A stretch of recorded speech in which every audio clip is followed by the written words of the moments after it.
It was a regular evening after a long day at work, and I came home exhausted, hoping for a warm meal and some comfort. Instead, when I asked my wife if she had made dinner, she looked at me coldly and said, "You're grown up, make your own food. I'm not your maid." Her words hit me harder than I expected. It wasn't just about food, it felt like a rejection, like I didn't matter in my own home. I stood there in silence, holding back my frustration. I had worked overtime to make sure our bills were paid, yet I was being told I was on my own. In my mind, marriage had always been about partnership, about supporting one another. But in that moment, it felt like we were two strangers living under the same roof. Instead of arguing, I quietly went into the kitchen and cooked myself a simple meal. She didn't even bother to join me, just scrolled through her phone on the couch. I tried to ignore the ache in my chest, but I couldn't shake the thought that something had changed between us. Where there used to be warmth and love, now there was coldness and distance. That night, I lay awake thinking about our relationship. This wasn't the first time she had dismissed me like that. Over the past few months, her attitude had grown colder. She rarely smiled at me, rarely asked how my day was. I kept wondering what I had done wrong, or if she even wanted to be with me anymore. The next morning, I decided to confront her. I asked her if she was unhappy with me or with our marriage. She shrugged and said, "I just don't want to feel like a servant. You can handle things yourself."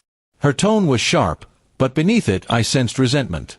I wanted to argue, but instead I simply nodded and left for work with a heavy heart. Days turned into weeks, and the tension only grew. I started cooking for myself, cleaning for myself, and even eating alone. It felt like I was living in a roommate situation rather than a marriage. I missed the laughter we used to share, the little acts of care, the feeling of being wanted. One evening, I came home early and overheard her on the phone with her friend. She was complaining about me, saying I was boring, predictable, and that she felt trapped. Hearing those words crushed me. All the sacrifices I had made for us suddenly felt invisible. When she noticed me standing there, she looked startled but didn't apologize. Instead, she said, "Well, you heard it. I'm not happy, and I don't think I've been for a long time." My chest tightened, but I managed to ask, "Then why are you still here?" She didn't answer. That silence told me everything. She didn't love me anymore, and maybe she hadn't for a while. Her coldness wasn't just frustration, it was detachment. I realized I had been holding on to a version of her that no longer existed.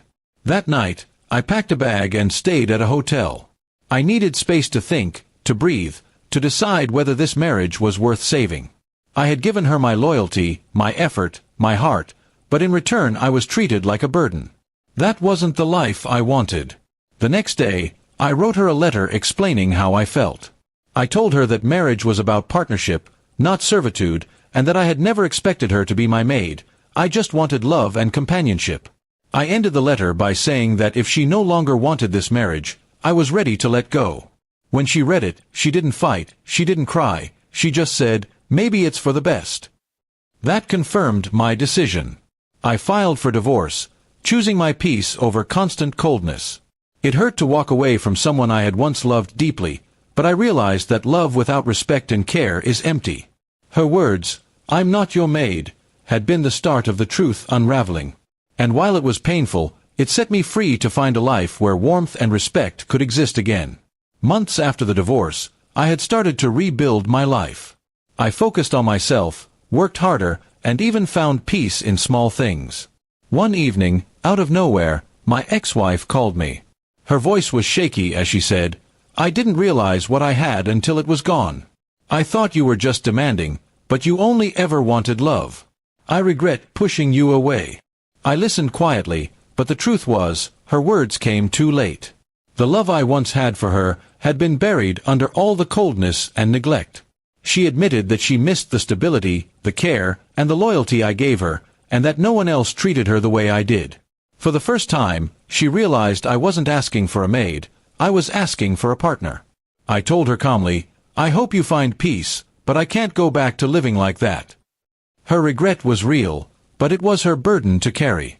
I had already moved forward, and this time, I chose myself.